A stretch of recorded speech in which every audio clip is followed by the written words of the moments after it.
વલસાડના કોઠારી મુખ્ય કુમાર શાળાની ઘટના. ઈજાગ્રસ્ત બાળક કલાકો સુધી તડપતો રહ્યો. સાંભળો આચાર્યનો વાહિયાત ખુલાસો. વલસાડ ખાતે આવેલી કોઠારી મુખ્ય કુમાર શાળાની ઘટના શાળાના રેઢિયાળ અને ગંભીર પ્રકારની ગુનાહિત બેદરકારીનો પર્દાફાશ કરતી વિડીયો. આજે બપોરે શાળાનું ગેટ તૂટી પડ્યું અને બાળક દબાઈ ગયું. ઈજા પામ્યું, પરંતુ બાળકને સારવાર આપવાના બદલે શાળામાં ઈજાથી કણસતી હાલતમાં રાખી મૂકવામાં આવતા ભારે હોબાળો મચી ગયો છે.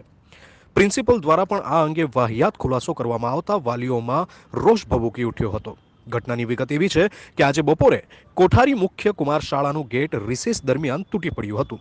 ગેટ તૂટી પડતા ધોરણ 3માં અભ્યાસ કરતો અરમાન ખાન અનવર ખાન પઠાણને ઈજા પહોંચી હતી. બાળકને ઈજા થયા બાદ તાત્કાલિક 108 એમ્બ્યુલન્સને બોલાવવાની જરૂર હતી, પરંતુ શાળાના શિક્ષકોએ કલાકો સુધી બાળકને સારવાર વિનાનો રાખી મૂક્યો હતો. અરમાનના વાલીઓ શાળાએ આવ્યા નહીં ત્યાં સુધી 108 કે અન્ય કોઈ મેડિકલ ટ્રીટમેન્ટ આપવામાં આવી ન હતી.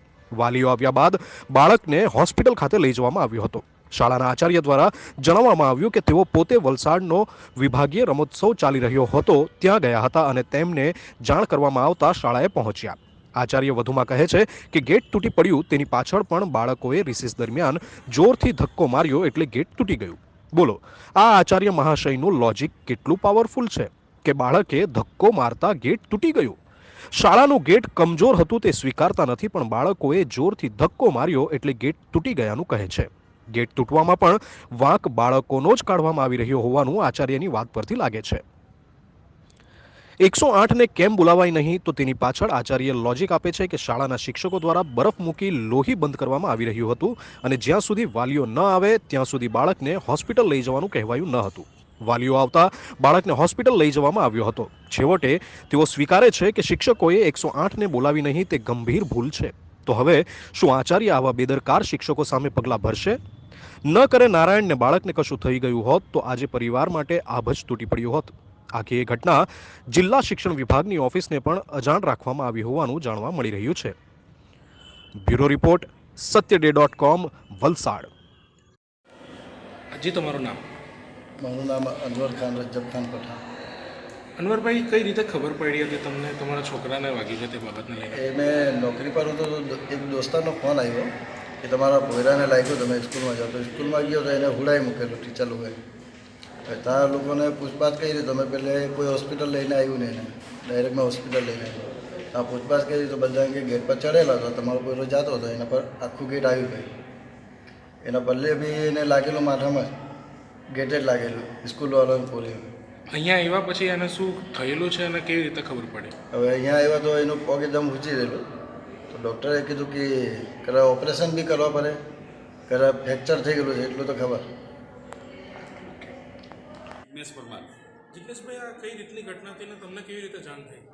આજે વલસાડના તાલુકાના વિભાગીય કક્ષાનો ક્રિકેટ રમોત્સવ હતો, એટલે મારે બીટ કક્ષાના રમોત્સવમાં ત્યાં જવાનું થયું હતું. અને રમોત્સવમાં જવાના કારણે સ્કૂલમાંથી હું સવારે 11 વાગે સ્કૂલમાંથી જતો રહ્યો હતો અને ત્યાં બાળકોની ટીમ હતી મુખ્ય કુમાર શાળાની, અને ત્યાં રમવા માટે બાળકોને લઈ ગયા હતા. હું, શાળાના શિક્ષક ભરતભાઈ અને સાથે નિરીક્ષાબેન, અમે 3 શિક્ષકો ત્યાં ગયા હતા. અને શાળામાંથી જ્યારે જે આ ઘટના બની, રિસેસના સમયમાં બાળકો રમતા હતા. રમતા રમતા ગેટ પર આપણો ગરગડીવાળો ગેટ છે, અને ગરગડીવાળા ગેટને રમતા રમતા બાળકો આગળ ધક્કો મારતા હતા. અને ધક્કો મારતા ગેટને એટલે જોરમાં ધક્કો માર્યો કે જેના કારણે ગેટ બહાર પડી ગયો અને જે વિદ્યાર્થીને વાગ્યું. અને વિદ્યાર્થીના વાગતાની સાથે લગભગ મને આપણા શાળાના શિક્ષકે 3:30 વાગ્યાની આજુબાજુ મને જાણ કરી હતી. સર, આ બાબતને લઈને 108ને જાણ ના કરવામાં આવી હતી? હા, 108ને જાણ કરવામાં ન આવી હતી. એ શિક્ષકોની ભૂલ છે, પણ એમાં એમનો વાલીનો કોન્ટેક્ટ કરતા હતા અને પ્રાથમિક સારવાર રૂપે એ લોકો શાળાના વર્ગમાં ઓફિસની અંદર બાળકોને ઉગાડ્યો હતો અને બરફ લગાવવાની એ લોકો પ્રયત્ન કરતા હતા.